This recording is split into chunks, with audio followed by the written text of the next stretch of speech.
Join Sid for this edition of It's Supernatural.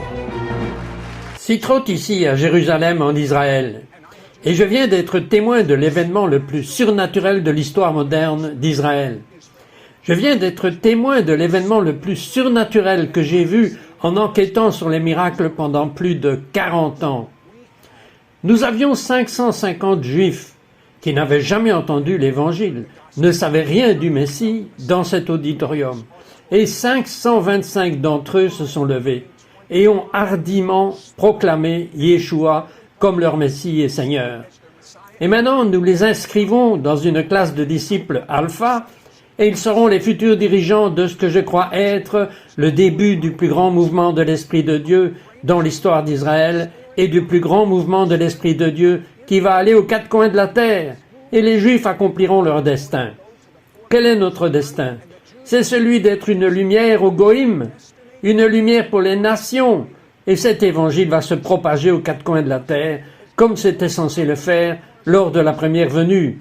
Mais juste avant le retour du Messie, ça va être un tremblement de terre, ça va être un raz-de-marée de la gloire de Dieu. Tant de gens ont été guéris dans cet auditorium, mais plus important encore, ils ont reçu des transplantations cardiaques surnaturelles. Ils ont reçu le Messie d'Israël. Alors, bienvenue dans mon monde où c'est naturellement surnaturel. Join Sid for this edition of It's Supernatural.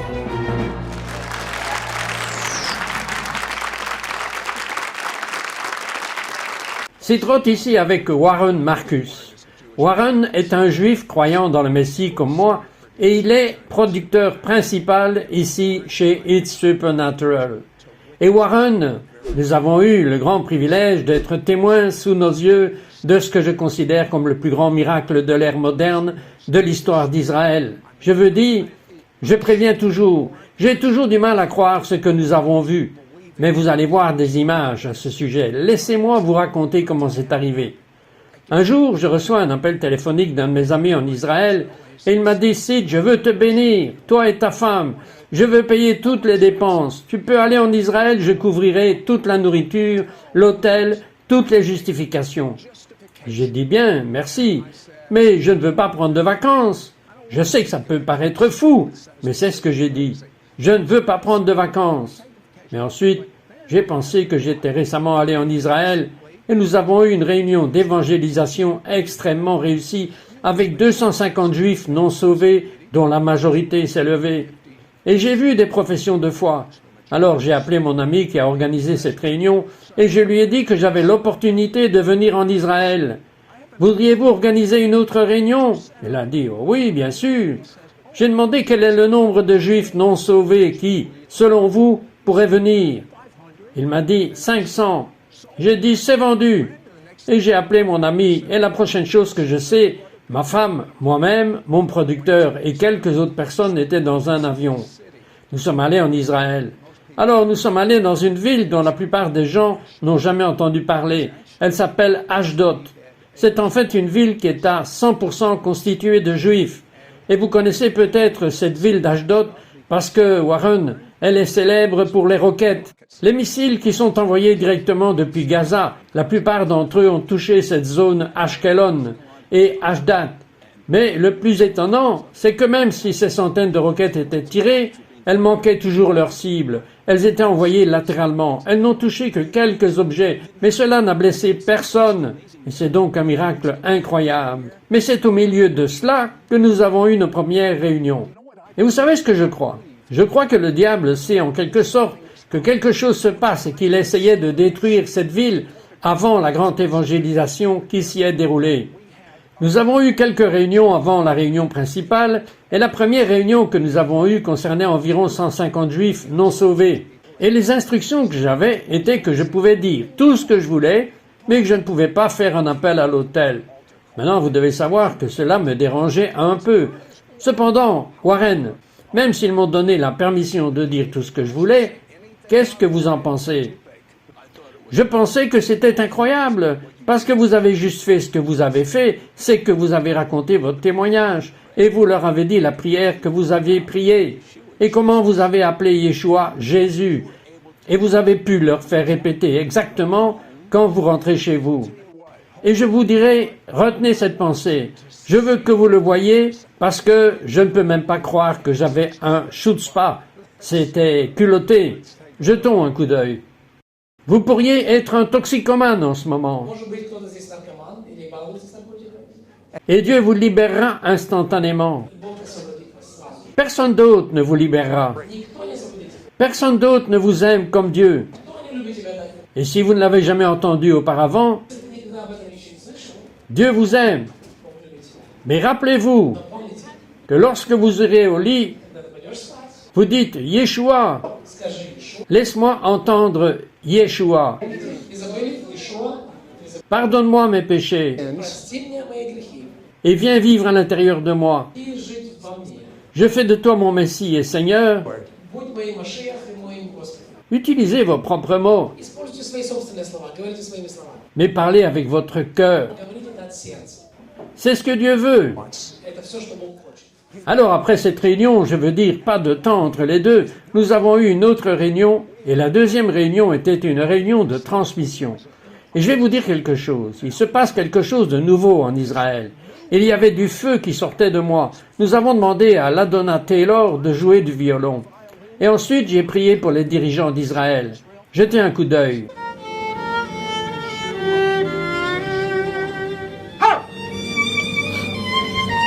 Yeshua, Yeshua, Yeshua. This is the time. Yeshua.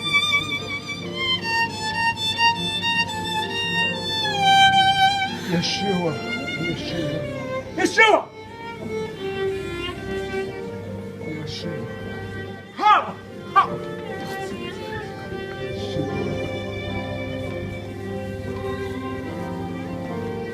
Il y a quelque chose de si spécial qui se passe en Israël aujourd'hui. Les Juifs orthodoxes crient que le Messie arrive bientôt. Ce rabbin, Kadouri, est l'un des rabbins traditionnels les plus connus de l'histoire moderne d'Israël. 300 000 personnes sont venues à ses funérailles. Et il a dit avant de mourir, « J'ai rencontré le Messie et son nom sera révélé 1 an après ma mort. » 1 an après sa mort et sur son ordinateur, il disait « Yeshua, Jésus est le Messie. » Je pense que c'est incroyable, Warren. Vous marchez vers le mur occidental et vous êtes tombé sur un rabbin pour obtenir la direction. Oui, un rabbin orthodoxe. Maintenant, vous devez comprendre que je lui ai dit « Je suis juif, je cherche le mur occidental, je veux y prier et je ne sais pas où le trouver. » Il a dit « Suivez-moi. » Il a été gentil. Il a dit « Je suis ici depuis 45 ans, j'enseigne la Torah et j'étudie la Torah. » Je lui ai dit « Y a-t-il un problème? Je ne peux pas suivre mon itinéraire habituel, car il y a des soldats israéliens qui se tiennent là et ils bloquent en quelque sorte le passage. » Elle a dit « Oh, ça va, c'est juste une prophétie. » Ce n'est qu'une prophétie. Il parle de prophétie, donc je me demande de quelle prophétie voulait-il parler. Alors j'ai dit « De quelle prophétie parlez-vous » Comme dans le chapitre 3 de Joël, toutes les nations du monde se retourneront contre Israël, y compris l'Amérique. Il a pointé son doigt vers moi et j'ai dit « Waouh !» Et puis j'ai pensé « Qu'est-ce que je peux lui dire ?» Ensuite, je me demandais ce qu'il pensait du Messie. Alors j'ai dit « Quand pensez-vous que le Messie va venir ? Qu'en est-il du Messie ? Qu'en pensez-vous ?» Il a dit « Le Meshiar, personne ne peut connaître l'heure ou le jour, mais il arrive bientôt. » Êtes-vous sûr qu'il ne parlait pas d'un ange ? Je pensais que c'était ce que les chrétiens diraient quand ils parlaient des spéculations messianiques. Voici un rabbin orthodoxe, cite, qui a dit ça. Mais voici l'autre chose.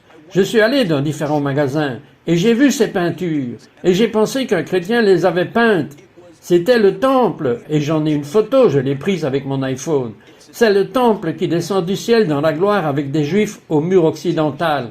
Pointant comme un étonnement devant ce qui se passe, ce n'était pas un homme qui construisait le temple, il descendait.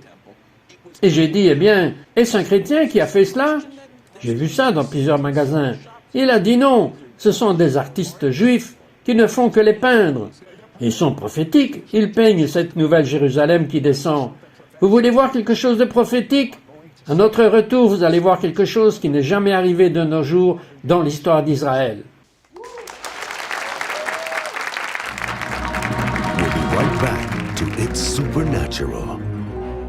Les rites et les formes ne doivent jamais, écoutez-moi bien, ne doivent jamais dépasser la raison pour laquelle ils ont été donnés. Si les rites et les formes dépassent en valeur, en puissance et en force la raison pour laquelle ils ont été donnés, nous tombons dans la religiosité. We now return to It's Supernatural. Pour moi, c'est absolument incroyable. Un grand auditorium à Jérusalem, en Israël, pas rempli de chrétiens, mais rempli avec des juifs qui ne connaissent pas Jésus. Je veux dire, 550 juifs non sauvés se sont présentés pour une conférence sur le surnaturel. Et nous avons eu LaDonna Taylor, qui, quand elle a joué du violon, l'atmosphère du paradis a envahi cette audience. Qu'avez-vous ressenti là-bas? Seigneur, oh, ça c'était incroyable. Je veux dire, c'était juste le guichet automatique, comme vous l'avez dit. L'atmosphère du paradis et la guérison étaient dans les coulisses. Vous pouviez sentir l'esprit de guérison de Dieu bouger. En fait, juste après qu'il allait jouer ce mini-concert, j'ai reçu immédiatement des paroles de connaissance. Et des juifs non sauvés partout dans l'auditorium se sont levés et ont dit qu'ils avaient été guéris. Regardons le premier segment de LaDonna qui a joué.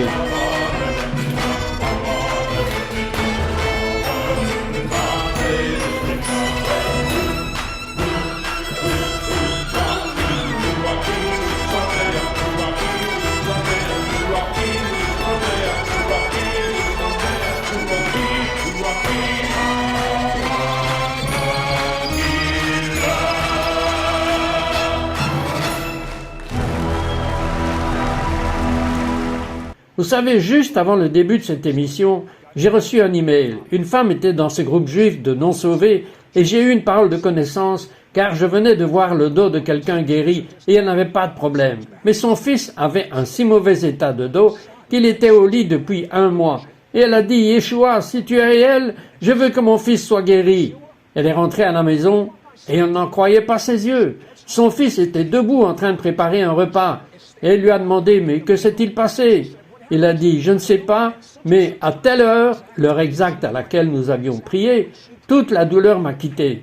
Je veux dire, nous servons un Dieu si incroyable.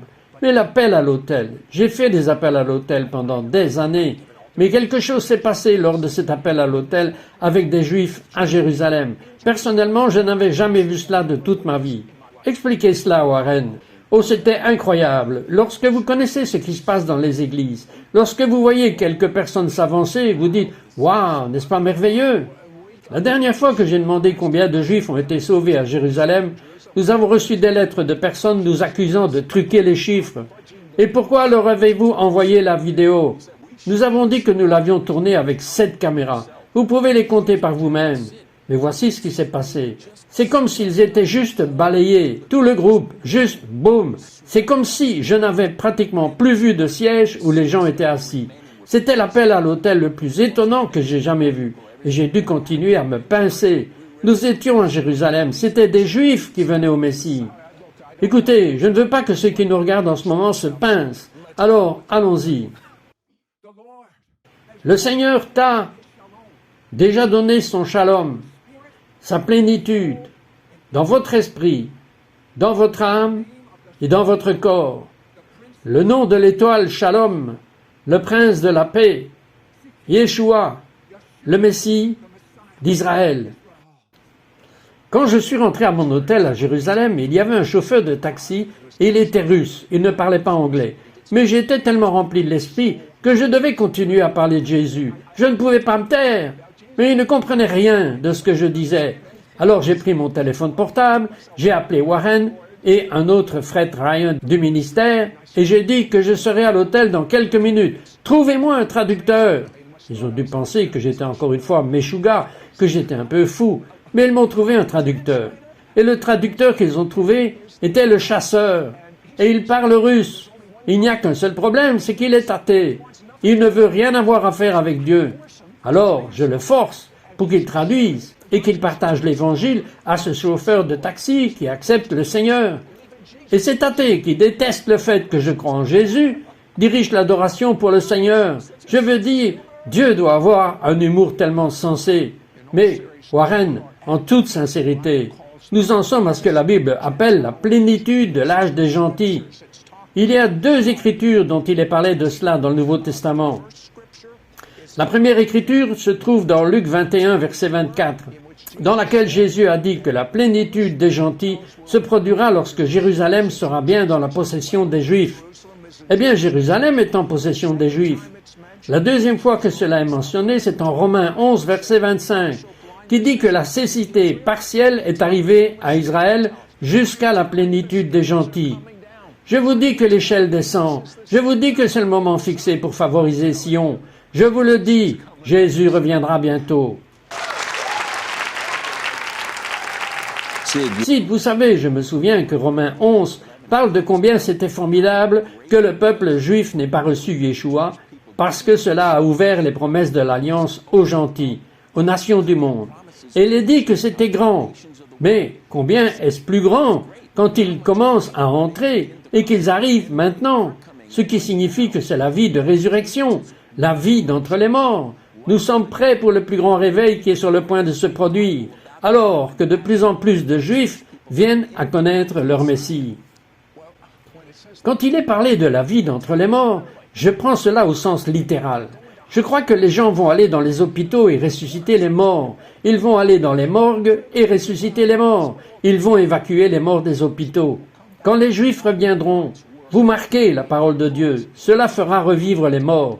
Alors je suis dans l'avion. Je suis bien. Je suis dans la gloire de Dieu. Dieu, toi qui es si bon.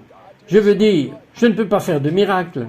Je suis comme vous. Si Dieu ne s'était pas montré et n'avait pas démontré sa puissance avec des miracles qui ne se seraient pas produits, mais c'est le moment venu de favoriser Sion. Et donc, je peux enfin dormir dans l'avion de retour aux États-Unis à 2 heures du matin, et ça commence à cogner un peu. Ils disent, mettez votre ceinture de sécurité. Et ma ceinture de sécurité est coincée sous le siège. Et je tire, mais malgré tout ce que je fais, je n'arrive pas à la sortir. Alors je vais voir l'agent de bord, je dis que j'ai un problème. Et je dis, oh ce diable, il m'a vraiment eu. Ah non, non, non, non, mon Dieu, votre Dieu, notre Dieu est plus grand que n'importe quel démon. Dieu a un plan. Donc je suis déjà réveillé, je l'ai laissé lutter avec la ceinture de sécurité. Je ne sais pas comment ça a pu rester si coincé. Et je vois une femme, elle n'a pas l'air juive, elle n'a pas l'air israélienne. Elle est hôtesse de l'air. Et je lui dis, êtes-vous israélienne? Elle a dit oui. J'ai dit bien, comment se fait-il que vous n'ayez pas d'accent? Elle a dit bien, j'ai vécu aux États-Unis pendant un moment. Puis j'ai commencé à lui parler du Messie. J'aurais aimé avoir une de ces caméras de télé-réalité sur moi à ce moment-là, parce que j'ai dit, vous savez, je suis juif et je crois que c'est un peu différent de certains juifs. Ah, en quoi croyez-vous? J'ai dit, je crois en un Dieu, voici son nom. C'est le Dieu d'Abraham, Isaac et Jacob. Et je ne crois pas qu'il y ait un Messie pour les Juifs, un Messie pour les chrétiens et un Messie pour les musulmans. Je crois en un seul Messie, le Messie juif, Yeshua. Et la raison pour laquelle je le fais, c'est parce que le prophète juif Jérémie, dans le chapitre 31, a dit « Voici que les jours viennent, et je ferai un brit kalacha, une nouvelle alliance », ce qui signifie que l'alliance mosaïque continue, en disant que nous ne l'avons même pas suivie. De toute façon, nous ne pouvions pas la suivre. Donc, Dieu va faire cela, brit kalacha. Et il va y avoir 3 choses que l'alliance de la mosaïque n'avait pas. Et nous ne pouvons même plus suivre l'alliance de la mosaïque parce que nous avons besoin d'un temple. Vous avez besoin de sacrifices d'animaux. Et le temple a été détruit en 70 après Jésus-Christ. Vous avez donc 2 choix. Soit de suivre Jérémie, le prophète juif, soit de suivre les rabbins. J'aime Jérémie. Jérémie dit d'abord ces 3 choses. Premièrement, la Torah ne sera pas tellement externe. Il dit que la Torah sera à l'intérieur de vous. La deuxième chose, il dit que vos péchés ne seront pas seulement couverts comme ils le sont à Yom Kippour, mais Dieu dit que je ne me souviendrai plus de vos péchés. Je veux dire, vous auriez pu être la pire ville prostituée. Dieu dit que si vous vous repentez de vos péchés, dites à Dieu que vous êtes désolé, il les effacera comme s'ils n'avaient jamais existé. Mais la troisième, c'est la meilleure. Cela aurait suffi si nous le disions à Pâques. Mais la troisième partie de la Nouvelle Alliance, qui dit Jérémie 31, et que tu connaîtras Dieu. Est-ce pareil? Non. Adam connaissait l'intimité avec Dieu. Et je vais vous dire quelque chose. Si Dieu est pour vous, qui peut être contre vous? L'époque dans laquelle nous vivons en ce moment est l'époque où vous devez connaître Dieu. Vous devez le connaître. Alors il répare enfin mon siège, je retourne à mon siège, je lui donne ma page web pour les Juifs qui ne connaissent pas le Messie. Elle va y aller et elle dit « Tout ce que je vous avais dit m'excite. Nous sommes dans un nouveau jour pour vous aussi. Vous relevez de cette nouvelle alliance. Que vous soyez juifs ou gentils, nous venons tous de la même manière. Il n'y a pas un autre nom donné aux hommes par lequel nous devons être sauvés que le nom de Yeshua, Jésus le Messie. Dites à Dieu que vous êtes désolés pour vos péchés. Croyez que le sang de Jésus les lave tous et invitez Jésus à l'intérieur de vous maintenant.